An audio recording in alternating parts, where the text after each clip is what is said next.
I live in Yakutia. From my childhood years I remember well one terrible story that was told in our village.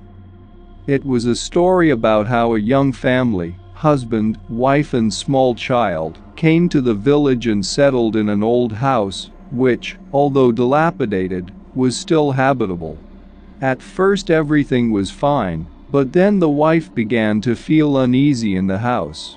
She didn't tell her husband about it until she woke up one night and saw an older woman with a red face lying on the bed next to her looking at their baby sleeping in the crib. The wife threw a tantrum. "No. Get out, don't touch my baby." Her husband wakes up and starts to comfort her, and she shouts to him, "There's a ghost on our bed." but the husband doesn't see the old woman. Meanwhile, the red-faced woman is looking at the child, and the wife is on the verge of madness. While they are struggling, the woman suddenly disappears. It is unknown why, after such a terrible accident, they did not leave the house immediately, but continued to live as if nothing had happened. Then the husband was suddenly killed in a car accident. For a young wife with a child in her arms, it was a terrible blow. She went into prostration for several months.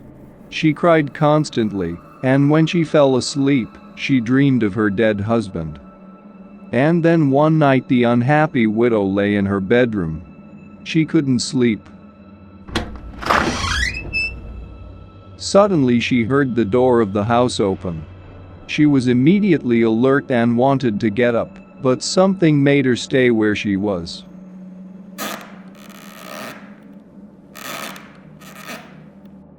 The floorboards creaked under his heavy footsteps, and her husband's voice said loudly, "Darling, I am here." The wife was shocked. She quickly turned back to the wall. The husband says again, "It's me, can you hear me?" Then footsteps were heard in the kitchen and a voice exclaimed, "Wow, you made waffles. And I'm just so damn hungry." And, from the sound of it, started eating the waffles that were indeed on the table. After that, footsteps were heard in the bedroom. The wife closed her eyes to keep from going crazy. The dead husband approached her from behind. His cold breath touched her back, smelled of damp earth. He asked, "Why don't you look at me?" and kissed her exposed shoulder. The kiss made the woman's whole body go numb, and she began to faint. Meanwhile, a voice said, "Okay, since you don't want to talk now, I'll come back later." And footsteps moved away from the bedroom.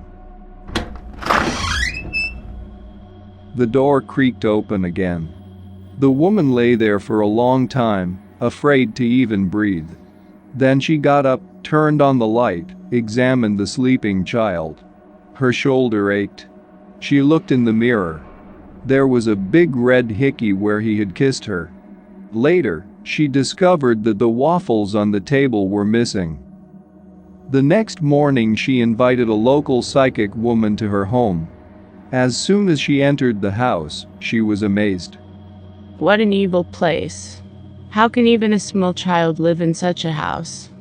According to her, the whole building is crawling with evil forces. She added that the house is inhabited by good spirits who try their best to protect the residents from evil. The widow was dumbfounded that the psychic looked out the bedroom window for a long time and said, "You must move immediately, otherwise there will be trouble." From the side of the forest where the cemetery was, a very strong spirit of the dead is coming here. The woman was frightened and left the house the same day. She never dreamed of her late husband again, and the ill-fated house remained empty.